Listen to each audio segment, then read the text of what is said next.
So the Medrash says that when it was God's will to create the world, the angels were divided into two camps. There were some in favor of God creating humanity, and there were some who were against it. The angels of kindness and truth were in favor, asserting that man is essentially good and kind. But the angels of truth and peace were opposed to God creating humanity. They argued and they said, Al Yibareh, do not create. And they said that man fundamentally is dishonest. He's prone to quarrels and strife. Don't do it. It was an even split. 2 angels against 2 angels.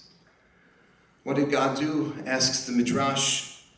Nata emet, God took the truth, v'yishlichu la'aretz, and he threw it to the ground. And now it's just 2 against 1. And he went ahead and created mankind.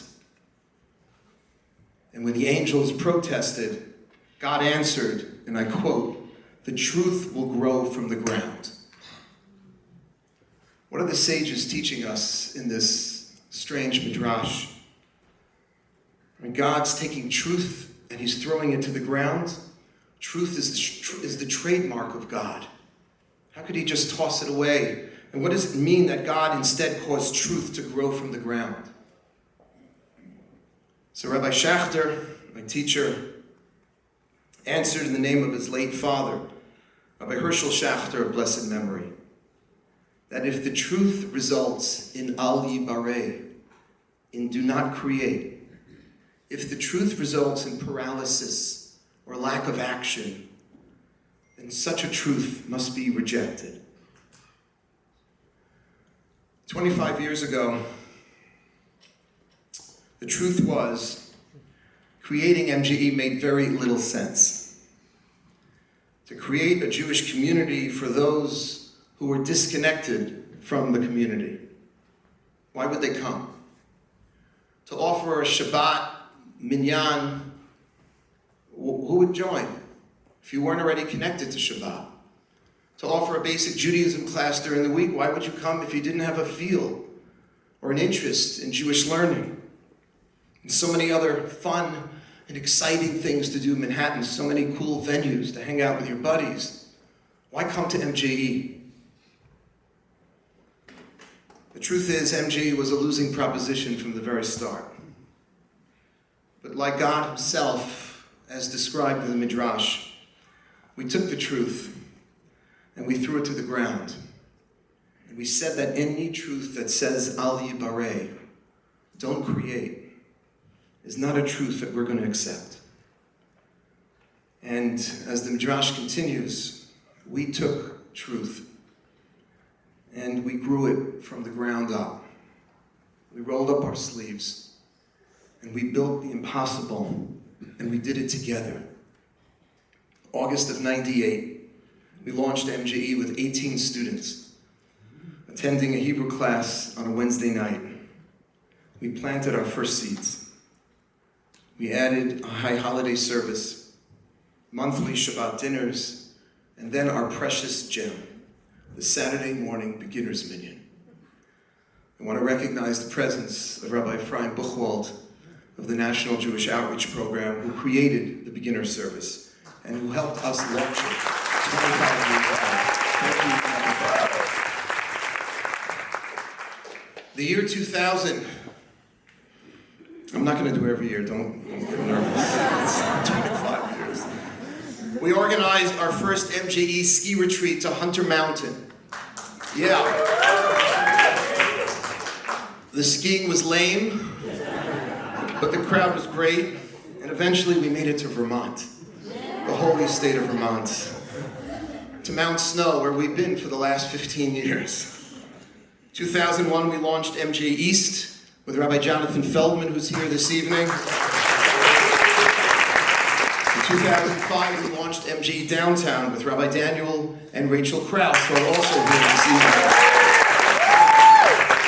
We got our first Torah scroll in 2006. We added a spring retreat, some more classes, and Shabbat hospitality, hosted and coordinated every week by Jill Wilds. Anthony Rosenthal and his leadership, we launched our year-long fellowship program, followed by the establishment, Shana Bet, the senior fellowship program, which tonight will be named in memory of Shel Bellows of blessed memory.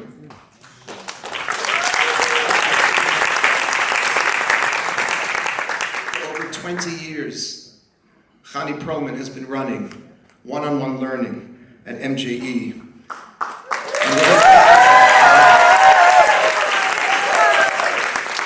And finally, the MJE trips to Israel every summer. First the heritage trip, then the fellowship trips to Israel every summer for the last 23 years, which this summer, please God, be transformed into volunteer trips to support our brothers and sisters in Israel. Ladies and gentlemen, these programs have attracted tens of thousands of our less affiliated Jewish brothers and sisters, from which hundreds have developed close-knit community, lasting friendships, some for years, some even decades. And as you know, not just friendships, also some marriages. 387 marriages.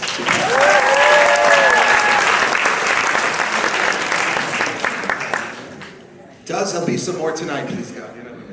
Dozens of MJEers, dozens have made Aliyah, and hundreds more are now active members and leaders in their respective communities, sending their sons and daughters to yeshivot, to Jewish day schools, raising an entirely new generation of children, living lives of Torah and mitzvos.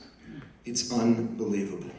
What seemed unreal 25 years ago has today become a reality.